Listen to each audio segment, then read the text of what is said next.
Jesus Christ, why did he come to this earth? What was his mission?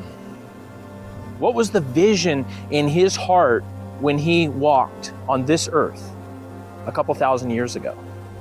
Whatever you think about him, whatever I think about him, the reality is he was real.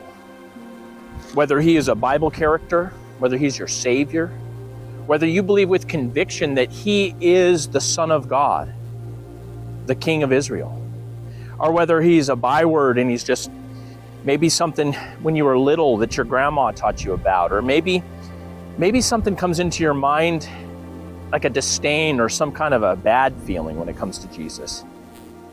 Well, why did he come to this earth? Why was he born? What was the vision that was burning in his heart?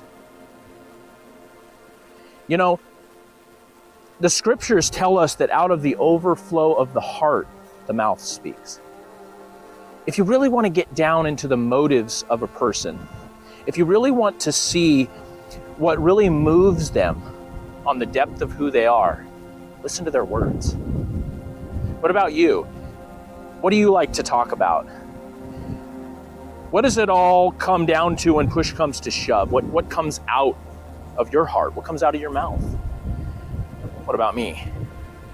Well, one way you can know what Jesus had on his heart, what motivated him from the deepest place of who he was, is to just listen to his words. Let me ask you this. What did Jesus mostly talk about? If you were to read the Bible, look in the Gospels, Matthew, Mark, Luke, and John, what would you say was the main subject that Jesus talked about? Love. He did talk a lot about love. Maybe you're thinking repentance or sin. Money. He talked a lot about money and how it affects our lives.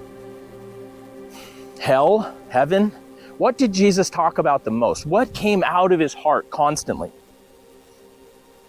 It might surprise you, because it surprised me to really honestly answer that question, and then take a look at the Bible and be honest with what Jesus had to say. And you know, more than anything else, what Jesus had to talk about? The kingdom of God.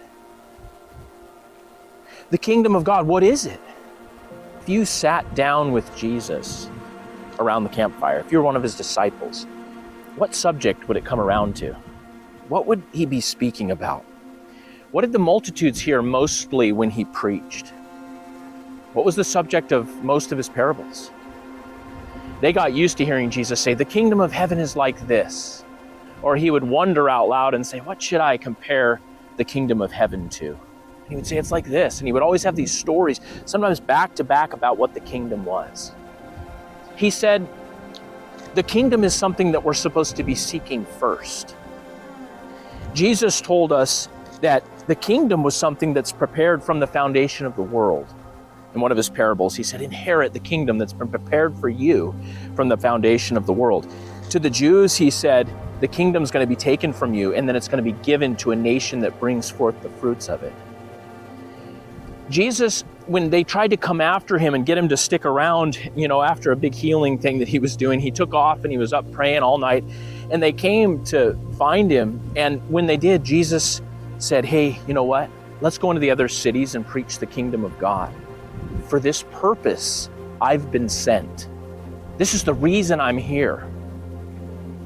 It's no accident that, you know, out of that overflow of Jesus' heart, the first words actually recorded when he began to preach was this: repent, because the kingdom of heaven is at hand.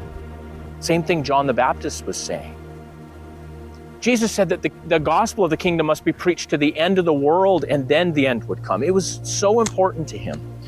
In fact, when he was with Pilate, I want to read something from the book of John. When he was with Pontius Pilate, he was being asked and actually accused of being a king. In fact, that's the reason Jesus was crucified. That's what it said over his head, the King of the Jews. But when he was asked by Pilate, are you a king? Jesus said this: my kingdom is not of this world.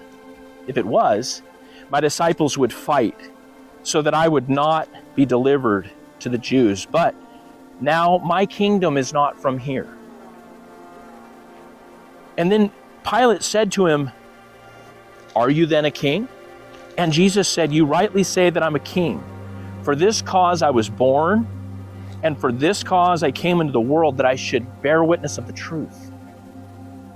This was the truth in Jesus' heart that he came to bring to us.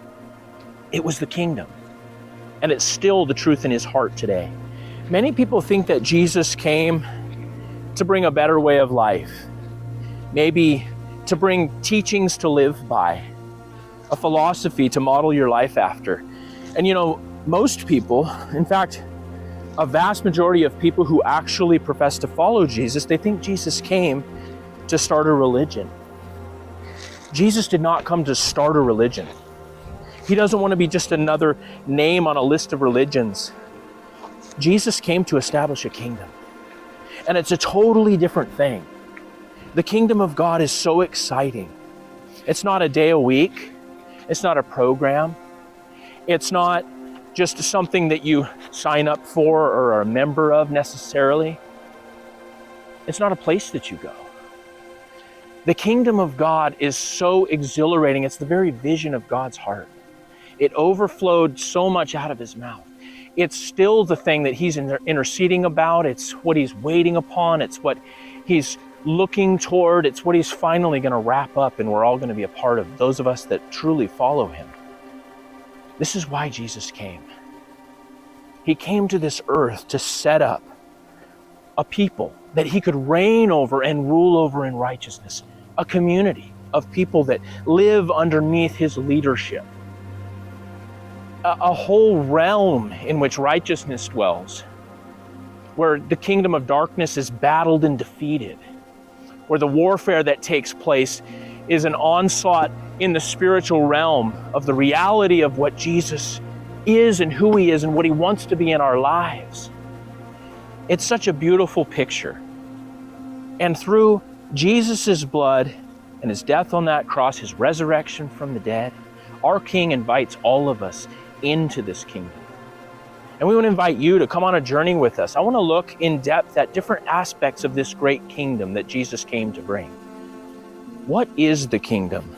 How do you get into the kingdom? Does his kingdom have an economic system? Like, how do we spend money in the kingdom of God? How does provision come? What's leadership look like in the kingdom of God? What about warfare? Is the fight over? Or do we really have to battle with principalities and powers in heavenly places? What about our weapons of our warfare that the scriptures talk about? What about the authority that Jesus gave us when he established the kingdom of God? Are there rules in the kingdom? Laws? Is there some expectation of behavior that we're to live by and that we're to call and teach other people to live by? Let's seek the kingdom. Let's make it the first thing in our heart. Let's go on a journey together and let's look at this beautiful kingdom. And let's go after it like Jesus said to. The kingdom of God is like a merchant seeking precious pearls, that when he found one of great value, he sold everything so that he might buy it.